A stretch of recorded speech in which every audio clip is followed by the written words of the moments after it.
बिस्मिल्लाहिर्रहमानिर्रहीम। अस्सलाम वालेकुम नाज़रीन कराम, मैं हूं मखदूम शहाबुद्दीन और आप देख रहे हैं मेरा फेसबुक और यूट्यूब चैनल। उम्मीद करता हूं आप सब लोग बखैर व आफियत होंगे और जहां भी होंगे अपने अहले खाना समेत खुश भी होंगे और महफूज भी। नाज़रीन कराम, इसराइल और फ़लस्तीन के दरमियान जारी जंग अब तीसरी आलमी जंग का रुख इख्तियार करती जा रही है। रूस ने भी वार्निंग दे दी है, सूरत हाल बिगड़ चुकी है। तो वहीं दूसरी जानिब अमरीकी बमबार भी पहुंच चुके हैं। रूसी शहरियों के अरब ममालिक से इनखला की तलात भी इस वक्त मंजर आम पर आ चुकी हैं और अंदर खाते बहुत कुछ हो रहा है। अरब ममालिक का हंगामी इजलास बुला लिया गया है। मोहम्मद बिन सलमान ने दबंग बयान फलस्तीन के हक में जारी कर दिया है और यूं लग रहा है कि इस वक्त फलस्तीन के इस सारे सिनेरियो में और फलस्तीनियों के हुकूक की जो आवाज है वो मुस्लिम ममालिक के अंदर बहुत ज्यादा सरायत करती जा रही है। तेल की कीमतें बुलंद हो रही हैं, लेकिन जंग इस वक्त भी जारी है। जो लेटेस्ट डेवलपमेंट्स हैं इस जंग की वो भी आपके सामने रखनी है। इसराइल ने बाज़ाब्ता तौर पर गजा पट्टी पर बमबारी की और तमाम तर मामलात हुए और इसके साथ ही साथ गजा की नाकाबंदी करने और वहां पर जो खाने की सप्लाई है वो रोकने तक का ऐलान किया। बिजली, खाना, इंटरनेट, मोबाइल, तमाम तर चीजें जो हैं वो उनकी बंद करके तमाम सप्लाई लाइंस इसराइल ने कट करने का ऐलान किया।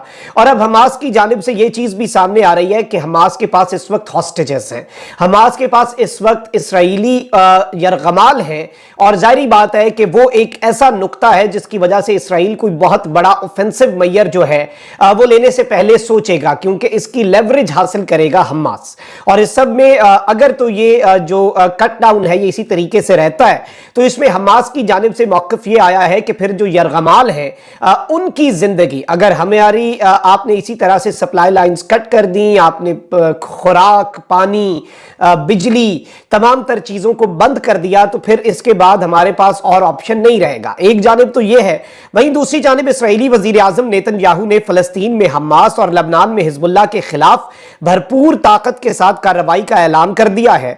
हमास के मज़ामतकारों और इसराइली फोर्सेस की झड़पें तीसरे रोज भी जारी हैं। इसराइल पर हमास के हमलों में हलाक इसराइलियों की तादाद 1100 हो गई है। इसराइली वजीर आजम नेतन्याहू ने हमास और हिजबुल्लाह के खिलाफ भरपूर ताकत के साथ कार्रवाई का ऐलान किया है, जबकि उन्होंने अपोजिशन से हंगामी हालत में कौमी इत्तेहादी हुकूमत के क़याम में ताउन की अपील की है। इन्होंने कहा है कि पीर को इसराइल की जानिब से जनूबी लबनान पर हमले में लबनानी मुसल्लह तंजीम के 3 फाइटर जाँ बहक हुए।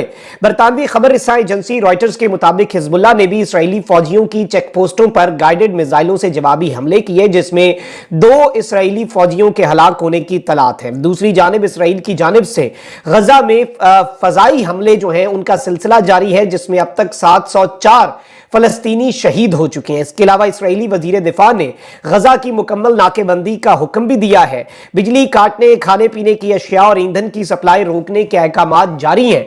और इस सब के अंदर मैं आपको यह बता दूं कि इस वक्त जो इसराइली वजीर तवानाई है उन्होंने भी गजा का पानी बंद करने और सप्लाई लाइनें काटने की फौरी हिदायत कर दी। और इस सब में जो अलार्मिंग चीज है वो ये है कि हमास की जानिब से यह मौक़िफ़ अपनाया गया है कि अगर इस तरह से हमारी सप्लाई लाइन्स काटी गई तो फिर यरगमाल लोग जो हैं, जिसमें जाहिर बात है ये वो तोता है जिसमें इसराइल की जान है और इसराइल ऑब्वियसली अपने यरगमालियों को छुड़वाने के लिए मुज़ाकरात तक बात ये जा सकती है इसी एक नुक्ते पर। अच्छा, वहीं दूसरी जानिब अरब लीग जो है उसका अब इसराइली और पैलेस्टीनियन कॉन्फ्लिक्ट पे वेडनेसडे को इजलास होने जा रहा है और इस सब के अंदर ये एक्स्ट्रा ऑर्डिनरी सेशन जो है ये फलस्तीन की रिक्वेस्ट पर बेसिकली होने जा रहा है और अरब लीग के जो फॉरेन मिनिस्टर्स हैं वो नाज़रीन कराम मिलने जा रहे हैं, इकट्ठे होने जा रहे हैं। वहां से भी एक बड़ी स्टेटमेंट जो है उसकी उम्मीद पैदा हो चुकी है और मोहम्मद बिन सलमान जो है उन्होंने भी स्टेटमेंट दे दी है और उन्होंने कहा है कि सऊदी अरब जायज हुकूक और देर पा अमन के हुसूल के लिए फलस्तीनियों के साथ है। मोहम्मद बिन सलमान ने फलस्तीनी सदर को फोन किया, जिस दौरान उन्होंने बताया कि वो इसराइल फलस्तीन तनाज़े की तौसीह रोकने पर काम कर रहे हैं। सऊदी अरब जायज हुकूक और देर पा अमन के हुसूल के लिए फलस्तीनियों के साथ है। फलस्तीनियों की जिंदगी को आसान बनाने की जरूरत है। सऊदी खबर रसाई एजेंसी के मुताबिक मोहम्मद बिन सलमान ने मिस्री सदर अब्दुल फताह अल सीसी और उर्दन के शाह अब्दुल्ला अब्दोन से फोन पर बात करके इसराइल फलस्तीन तनाज़े से मुतल्लिक तबादला ख्याल किया। इस वक्त कतर और दीगर ममालिक भी بھی حماس سے مذاکرات کی بات کر رہے ہیں کہ جو یرغمال لوگ ہیں انہیں چھڑوا لیا جائے، اور اس سب میں ظاہری بات ہے کہ دیکھتے ہیں کہ صورتحال بنتی کیا ہے، کیونکہ اگر مذاکرات کی ہم بات کریں، میں آتا ہوں جنگ عظیم جو ہے، تیسری عالمی جنگ جو ہے، اس کا معاملہ اس وقت کس طرح سے باضابطہ طور پر اس کے امکانات پیدا ہو چکے ہیں اور عالمی میڈیا میں اس کے سائرن بھی بج چکے ہیں۔ لیکن پہلے میں آپ کو یہ بتا دوں کہ حماس کے ترجمان خالد قدومی نے کہا ہے کہ جب تک مسجد اقصیٰ کی بے حرمتی ختم نہ ہو جائے اور جب تک اسرائیل ہمارے مطالبات تسلیم نہیں کرتا، معاہدہ کیسے ہو سکتا ہے؟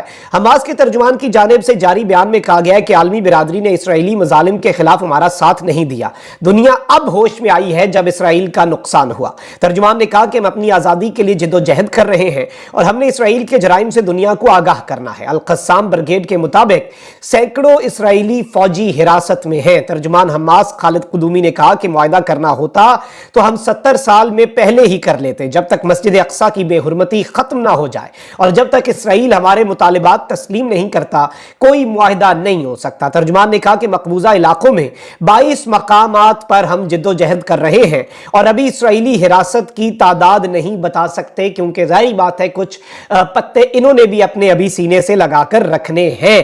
اب یہاں پر ایک اور چیز میں آپ کو یہ بتا دوں کہ میں بزنس سٹینڈرڈ کا ایک انالیسس پڑھ رہا تھا، ابھی ایک India Middle East corridor project جو ہے وہ آپ کے سامنے آیا تھا اور اس سب کے اندر بتایا جا رہا تھا کہ سعودی عرب اور اسرائیل کے درمیان یہ آئس بریکر کا کام کرے گا، اور انڈیا نے سی پیک کا یہ ابھی پیس ریسنٹلی آپ پچھلے دنوں میں G20 کے اجلاس میں انڈیا میڈل ایسٹ کوریڈور جو ہے وہ آیا تھا، لیکن اب اس سب کے اندر اس کے اوپر بھی گہرے بادل چھا چکے ہیں، اور بزنس سٹینڈرڈ لکھتا ہے Israel Hamas conflict cloud over India Middle East corridor project, کیونکہ سعودی عرب اور اسرائیل کے درمیان آئس بریکنگ کی جتنی کوششیں تھیں وہ ساری کی ساری کوششیں ایک مرتبہ پھر زیرو ہو چکی ہیں۔ اب حزب اللہ نے بھی کہا ہے کہ انہوں نے اسرائیل کی ملٹری جو ہے اس کے اوپر گائیڈڈ میزائلز اور مارٹار گولے جو ہیں وہ برسا دیے ہیں، جبکہ اس وقت ناظرین اکرام میں آپ کو یہ بتا دوں کہ وال سٹریٹ جرنل نے جو کل ایک آرٹیکل لکھا کہ ایران نے ہیلپ کیا تھا حماس کو کہ وہ اسرائیل پر حملہ کرے اور گرین لائٹ دی تھی اسالٹ کے اوپر کہ آپ چلیں حملہ کر دیں منڈے کی میٹنگ میں، لیکن لاسٹ منڈے اس سنڈے کو جو حملہ ہوا اس سے پہلے والا جو منڈے تھا اس پر۔ اب یہاں پر میں آپ کو یہ بتا دوں کہ یوں لگ رہا ہے کہ اس وقت اسرائیل جو ہے وہ اس ساری کی ساری جنگ میں ایران کو گھسیٹنا چاہتا ہے۔ ایران کو کیوں گھسیٹنا چاہتا ہے؟ ایران کو اس لیے گھسیٹنا چاہتا ہے تاکہ جو GCC ہے، گلف کنٹریز ہیں، وہ غزہ اور فلسطین کے ایشو سے ڈسکنیکٹڈ رہیں۔ یہ ایک بڑا باریک نقطہ ہے کہ اگر ایران کو فلسطین کے ساتھ جوڑا جائے تو عرب ممالک فلسطین سے دور ہوتے ہیں، اور اس سب کے اندر آپ یہ دیکھیں کہ اب بتایا جا رہا ہے کہ اور obviously میں آپ کو یہ بتا دوں کہ کہا جا رہا ہے کہ جی لبنان جو ہے وہاں سے انفلٹریشن ہو رہی ہے، یہ خبریں آ رہی ہیں۔ اب ایک جانب یونائٹڈ اگینسٹ نیوکلیئر ایران نامی تنظیم ہے، اس نے کیا کہا ہے؟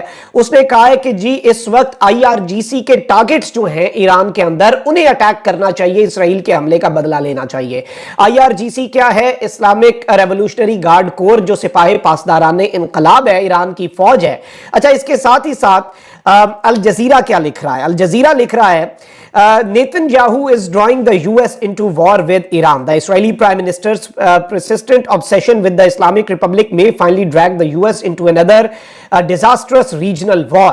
یعنی ایک اور انتہائی تباہ کن علاقائی جنگ کے اندر امریکہ کو جو نیتن کا obsession ہے ایران کے ساتھ وہ گھسیٹ کے لا رہا ہے، اور امریکہ اور ایران کی یہ جنگ کروا رہے ہیں۔ اور ظاہری بات ہے امریکہ ایران جنگ میں عرب ممالک کہاں پر کھڑے ہوتے ہیں؟ نارملی یوزلی وہ امریکہ کے ساتھ۔ اچھا، اب اس سب کے اندر امریکہ راستے میں ہے، امریکہ کے aircraft carriers USS Gerald Ford heading جو ہے وہ is heading towards Israel's waters، اور امریکہ جو ہے جو اس نے وعدہ کیا تھا اپنے تمام تر معاملات کا، اور 75 کامبیٹ ایئر کرافٹ جو ہیں وہ یہ لے کے آ رہے ہیں۔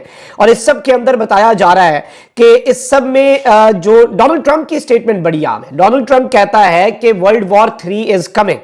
We are on the brink of World War III. ہم World War III کے دہانے پر ہیں۔ Hamas and Iran's terrible invasion on Israel, which led to over 700 Israelis dead, has spread to Egypt, the Iron Dome, Gaza, and the majority of Middle East. Joe Biden is destroying America. مطلب وہ یہ کہہ رہا ہے کہ اب ظاہری بات ہے سب کا ایک ہی موقف ہے امریکہ میں اسرائیل کو لے کر، اور ڈونلڈ ٹرمپ بھی ایٹ لیسٹ یہ چیز ہے کہ چلے وہ اسرائیل کے حق میں بات کر رہے ہیں، لیکن وہ ساتھ World War III کی بات کر رہے ہیں۔ اچھا، اب یہاں پر میں آپ کو یہ بھی بتا دوں کہ روس جو ہے रूस की जानिब से कुछ चीजें सामने आई हैं। रशिया जो है उसने वार्न किया है कि fighting in Israel could spread, यानी कि इसराइल के अंदर जो इस वक्त जंग है वो बहुत ज्यादा फैल सकती है। और ये खबर भी आ रही है कि रशियन फॉरेन मिनिस्टर ने कहा है कि we want peace but if America defends Israel then Russia अपने काम कर सकता है। रशिया जो है वो जाहिर बात है फिर अपने ऑप्शंस एक्सरसाइज कर सकता है, इसलिए इस कॉन्फ्लिक्ट के अंदर कोई मुल्क जो है वो इस तरह से ना घुसे। वहीं दूसरी जानिब ईरान के सुप्रीम लीडर आयतुल्लाह खamenei जो है उन्होंने कहा है कि इसराइल पर हमास के हमले में ईरान मुलव्वस नहीं है, और इन्होंने इस सब के अंदर यह कहा कि इसराइल पर हमास के हमले को सराहा और कहा कि जिसने सहूनी रियासत पर हमला किया हम उसके हाथ चूमते हैं। इसराइल पर हमास के हमले में ईरान मुलव्वस नहीं था, लेकिन इसराइल पर यह हमला इसकी फौज और इंटेलिजेंस के लिए नाकाबिले तलाफी नुकसान है। इन्होंने कहा कि हमास के तबाहकुन हमले ने इसराइल के अहम इंफ्रास्ट्रक्चर को तबाह कर दिया, जिसकी तलाफी अब आसान नहीं। और इस सब के अंदर ईरान के सुप्रीम लीडर जो है उन्होंने इसराइल को ही उसकी अपनी तबाही का जिम्मेदार करार दिया है। इस सब के अंदर मैं आपको यह बता दूं कि अमेरिका जो है उसने इस सब के अंदर जो इल्जाम है वो भी अब ईरान के ऊपर लगाना शुरू कर दिया, और यूं लग रहा है कि इस जंग के अंदर ईरान को घसीटा जा सकता है। लेकिन इस सब में तुर्की कहां पर खड़ा होगा, रूस कहां पर खड़ा होगा, सिर्फ अमेरिका ही होगा, गल्फ के ममालिक, अरब ममालिक कहां पर खड़े होंगे, ये सारे सवालात वो हैं जो जवाब तलब तो हैं। लेकिन इस वक्त एक चीज बड़ी क्लियर है कि 1973 के बाद पहली मर्तबा इसराइल ने कहा है कि वो उसने जंग डिक्लेयर की है, और इसे इसराइल अपना 9/11 तस्वर कर रहा है, डिक्लेयर कर रहा है। अभी आप मीडिया के अंदर देखेंगे इसी तर्ज पर काम होगा, और फिर वही जो एक वॉर ऑन टेरर जैसे अमेरिका ने लड़ी थी उसी तर्ज पर जंग जो है वो इसराइल लड़ना चाह रहा है, यूं लग रहा है अपेरेंटली आलमी तज्जियाकारों को। अपना बहुत ख्याल रखें। अल्लाह निगहबान। पाकिस्तान जिंदाबाद।